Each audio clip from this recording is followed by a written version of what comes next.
அவர்களே. இவர் south end என்ற நகரத்திலிருந்து வந்திருக்கின்றார். இவர் இந்த சுவையை எடுத்ததுக்கு ஒரு காரணம் ஏனென்றால் நலபாகத்தில் அவர் சிறந்த ஒரு திறமையானவர், பல்வேறு யூடியூப் சேனல்களை நடத்தி வருபவர்.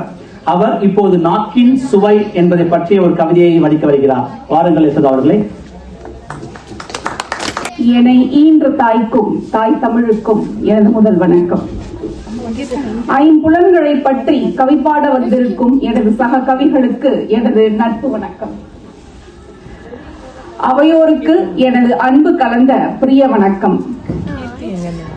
பல கழுகு கவிகள் இருக்கும் பொழுது இந்த காகத்திற்கும் கவிப்பாட வாய்ப்பு தந்த மருத்துவர் விஜய் அவர்களுக்கு நன்றி. இங்கு கவிப்பாட கடல் கடந்து வந்து இருக்கிறேன். நான் உங்களிடம் கேட்பதெல்லாம் காசோ காசோலையோ அல்ல, உங்கள் கரவொலியையும் கரகோஷத்தையும் தான். இது என்னுடைய முதல் கவியரங்கம். இரும்புத்தோளும் மரத்தோளும் கலந்திருந்தால் காந்தம் எப்படி இரும்பை மட்டும் பிரித்தெடுக்கின்றதோ, பாலும் நீரும் கலந்திருந்தால் அன்னம் எப்படி பாலை மட்டும் பிரித்தெடுக்கின்றதோ, அதுபோல் என் கவியில் குறை நிறை இருப்பின் குறை விடுத்து நிறை எடுத்து செவிசாய்க்க வேண்டுகிறேன். என்னுடைய தலைப்பு நாக்கு சுவைக்கும் வாழ்க்கை. ஐம்புலன்களில் கண் பார்க்கும், செவி கேட்கும், மூக்கு மனம் ஏற்கும், மெய் சிலிர்க்கும் இருந்த போதும் இவை அனைத்தும் உணர்ந்ததை உரைக்குமா? ஆனால் நாக்கு உணரும், உணரும் உணர் உரைக்கும், உணவை சுவைக்கும், சுவை உரைக்கும், கவி படிக்கும், கவி படைக்கும். நாக்கு அசைய நாடே அசையும். பேசிய ஆட்சியமைச்சவங்கெல்லாம் இருக்காங்க.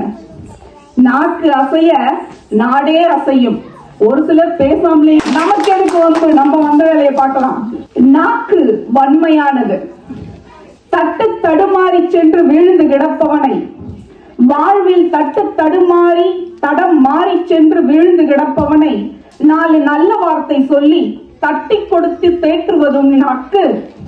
தட்டில் சோறு போட்டவளை ஒரு கல் உப்பு கம்மி என்று திட்டி தீர்ப்பதும் நாக்கு.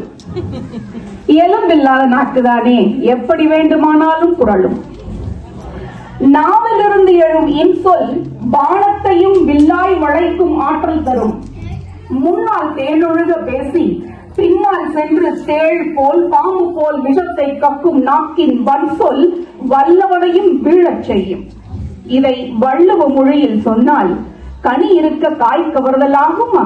இந்த உலகையே கட்டுக்குள் வைத்திருக்கும் மனிதனின் கட்டுக்குள் சிக்காதது நாக்கு மட்டும்தான்.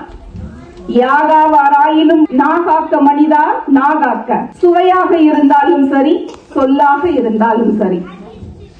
நாக்கு சுவைக்கும் வாழ்க்கை எனும் தலைப்பில் ஒரு சமையல் கலை நிபுணராக இருந்து கொண்டு அறுசுவையை மறக்கலாமா? தித்திக்கும் இனிப்பு இன்பம் தந்திடும் பிறப்பின் தொடக்கம். பிறந்த உடனே குழந்தைக்கு முதல்ல சக்கரை தண்ணி கொடுப்பாங்க இல்லைங்களா? சோ நம்மளுடைய பிறப்பு சக்கரை தண்ணிலையும் தாலாட்டிலையும் தான் ஆரம்பிக்குது. தித்திக்கும் இனிப்பு இன்பம் தந்திடும் பிறப்பின் தொடக்கம். ஏமாற்றம் எனும் பத்திய பச்சிலை கசப்பு நம்மை பக்குவப்படுத்திடும். உரைக்கும் காரம் வேகத்தையும் வீரத்தையும் கொடுத்து வாழ்வில் வெற்றியை கொடுத்திடும். முகம் சுளிக்கும் புளிப்பும் துவர்ப்பும் குடும்ப உறவுகளின் பாசத்தையும் பாசாங்கையும் எடுத்துரைக்கும். உன்னதமான உவர்ப்போ நேர்மையையும் ஒழுக்கத்தையும் எடுத்துரைக்கும். உப்பில்லா பண்டம் குப்பையிலே நேர்மையும் ஒழுக்கமும் இல்லாத மனிதனுக்கு மதிப்பில்லை. உப்பில்லா பண்டம் குப்பையிலே நேர்மையும் ஒழுக்கமும் இல்லாத மனிதனுக்கு மதிப்பில்லை. இனிப்பு எனும் இன்பம் மட்டுமே வாழ்க்கையாகி விடுமா? மற்ற சுவைகள் வாழ்வில் கடக்கும் போது கலங்கி விடாதே. வாழ்க்கை பாடம் எடுக்கும் அவையும் ஒரு சுவைதான். சுவைத்திருப்போம், சுகித்திருப்போம்.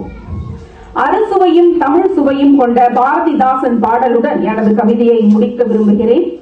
சென்னல் மாற்றிய சோறும் பசுனை தேக்கிய கரியின் வகையும் தண்டிகர் தானிய முதிரை கட்டி தயிரோடு மிளகின் சாரும் நன்மதுரன்சை கிழங்கு காணில் நாவில் இனித்திடும் அப்பம் உன்னை வளர்ப்பன தமிழா, உயிரை உணர்வை வளர்ப்பது தமிழே. நன்றி, வணக்கம்.